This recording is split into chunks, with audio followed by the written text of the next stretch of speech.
جی السلام علیکم ورحمۃ اللہ وبرکاتہ۔ انشاءاللہ آج ہم سورۃ الملک کی آیت نمبر 17 پڑھیں گے۔ اعوذ باللہ من الشیطان الرجیم، بسم اللہ الرحمن الرحیم۔ أأمنتم من في السماء أن يرسل عليكم حاصبا فستعلمون كيف نذير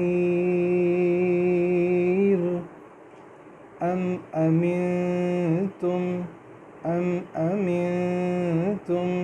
أمنتم پہ ہم اخفا کریں گے، اور پھر تم کے بعد جو میم ہے اس کے آگے بھی جو من کا میم ہے اس کے اوپر کیونکہ شد ہے تو ہم کیا کریں گے، ہم غنہ کریں گے۔ یہاں پہ اخفا ہو گیا، تم یہاں پہ غنہ ہو گیا،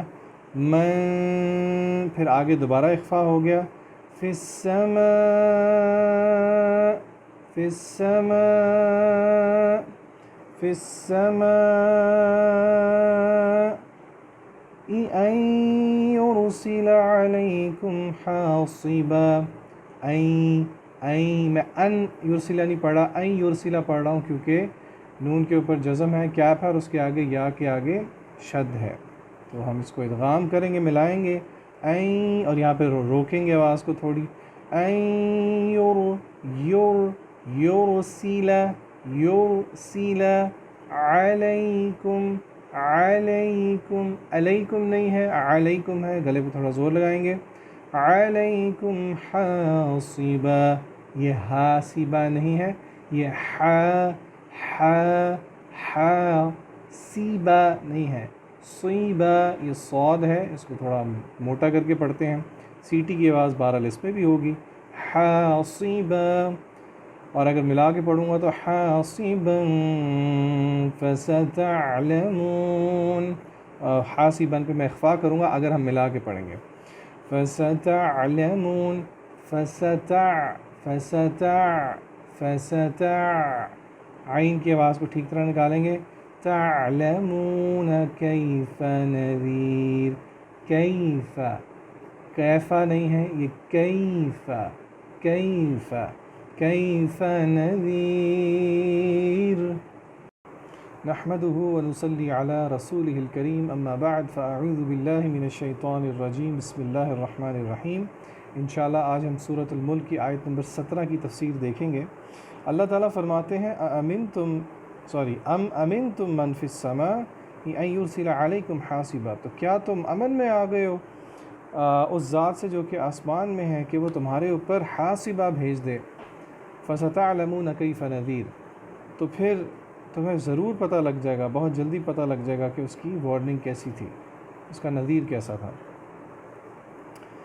تو اگر آپ دیکھیں کہ یہ پچھلی آیت ہی کے مفہوم کی کنٹینیویشن ہے۔ پچھلے آیت میں اللہ تعالیٰ نے فرمایا تھا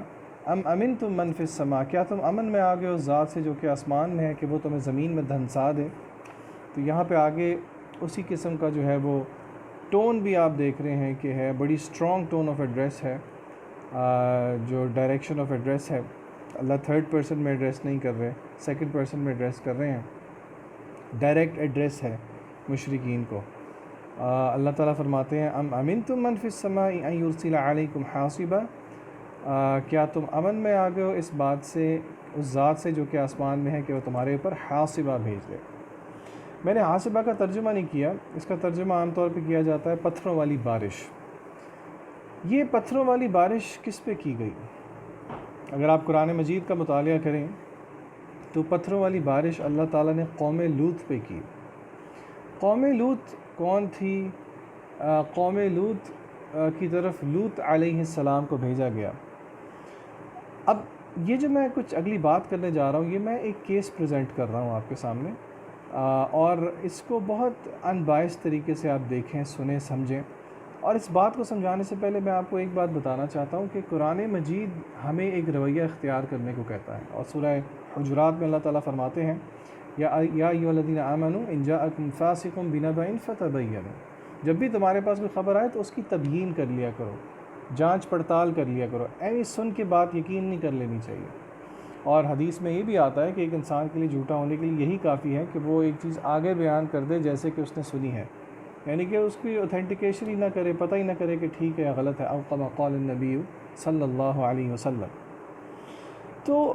ہم جس دور میں رہ رہے ہیں، میڈیا کا ایک بہت بڑا یلغار ہے ہمارے اوپر، اور یہ انسانی یہ ہیومن سائیکالوجی کی بات ہے، انسانی نفسیات کی بات ہے کہ اگر ایک چیز بار بار مجھے اور آپ کو فیڈ کی جائے تو ہم اس کو سب کانشیسلی صحیح سمجھنا شروع کر دیتے ہیں، یا پھر چلے صحیح نہیں بھی سمجھنا شروع کر دیتے تو ایک ٹیبوڈ امیج اس کا میرے اور آپ کے ذہن میں آ جاتا ہے۔ تو قوم لوط کا مسئلہ کیا تھا؟ قوم لوط کا مسئلہ تھا ہم جنس پرستی، جسے ہومو سیکشوالٹی بھی کہا جاتا ہے۔ میں آپ کے سامنے کچھ آیات رکھنا چاہ رہا ہوں، سورہ اعراف کی آیات ہیں۔ اللہ تعالیٰ فرماتے ہیں وَلُوطًا اِذْ قَالَ لِقَوْمِهِ، اور ہم نے بھیجا لوط علیہ السلام کو، اِذْ قَالَ لِقَوْمِهِ، اور انہوں نے کہا اپنی قوم سے أَتَأْتُونَ الْفَاحِشَةَ مَا سَبَقَكُمْ بِهَا مِنْ أَحَدٍ مِنَ الْعَالَمِينَ، کیا تم اس طرح کی فحاشی کرتے ہو، امورالٹی کرتے ہو جیسے کہ تم سے پہلے کسی نے نہیں کی، کسی نے بھی نہیں کی ہسٹری کے اندر۔ تو پتہ یہ لگا کہ ہسٹری کے اندر اس سے پہلے قوم لوط سے پہلے یہ عمل نہیں ہوا۔ قرآن مجید صاف گواہ، یہ میں آپ کے سامنے آیت نمبر پڑھ رہا ہوں، آیت نمبر 80 ہے سورہ اعراف کی، سورہ نمبر 7 کی۔ اللہ تعالیٰ فرماتے ہیں انکم لتأتون الرجال شہوہ، اور تم یقیناً مردوں کی طرف شہوت کے ساتھ آتے ہو بجائے کہ عورتوں کی طرف آؤ۔ من دون النساء بل انتم قوم مسرفون، تم بہت زیادہ مسرف لوگ ہو، ٹرانسگریسنگ پیپل ہو۔ تو ان کا آگے سے جواب کیا تھا؟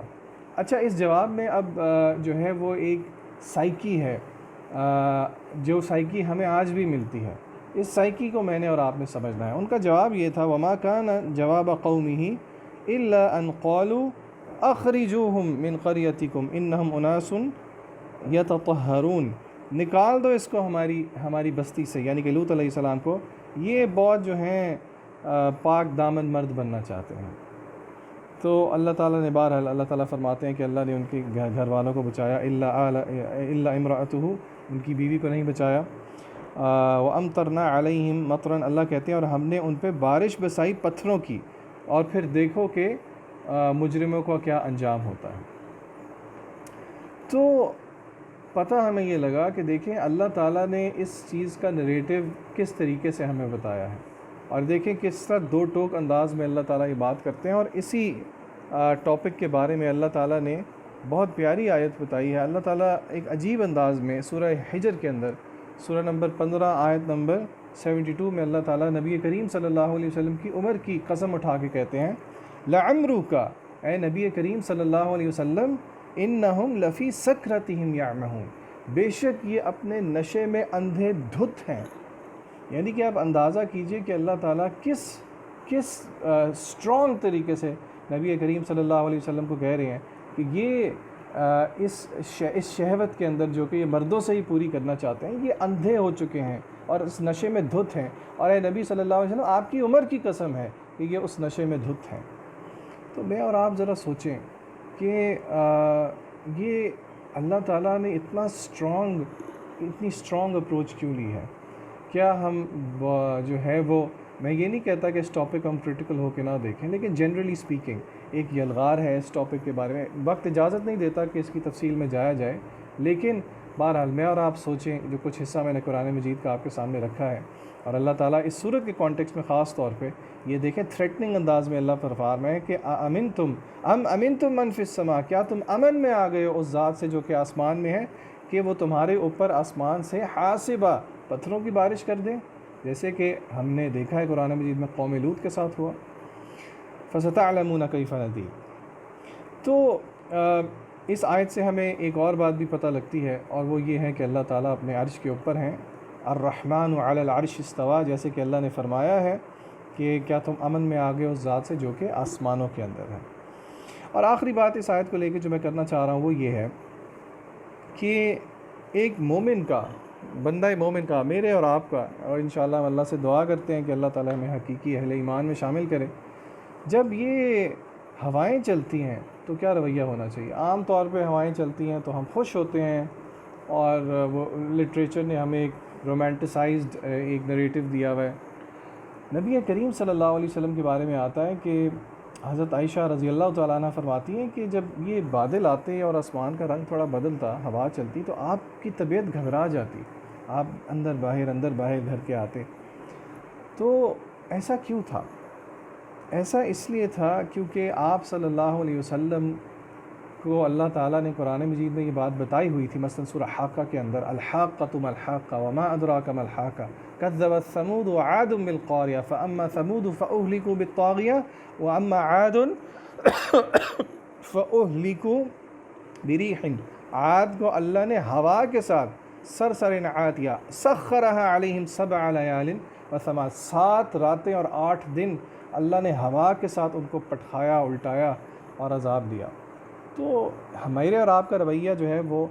جو ہے اس طرح کی ہواؤں کو دیکھ کے یہ ہونا چاہیے کہ ہم یہ بھی ان چیزوں کے بارے میں بھی سوچیں کہ یہ اللہ کا کہیں عذاب تو نہیں ہے۔ اسی لیے نبی کریم صلی اللہ علیہ وسلم کی ایک روایت ہے کہ الریح من روح اللہ، کہ جو ہوا ہے وہ اللہ کی روح میں سے، اللہ کی پھونک میں سے ہے، جل جلالہ، جیسے کہ اللہ کی شان کو شایان شان ہے۔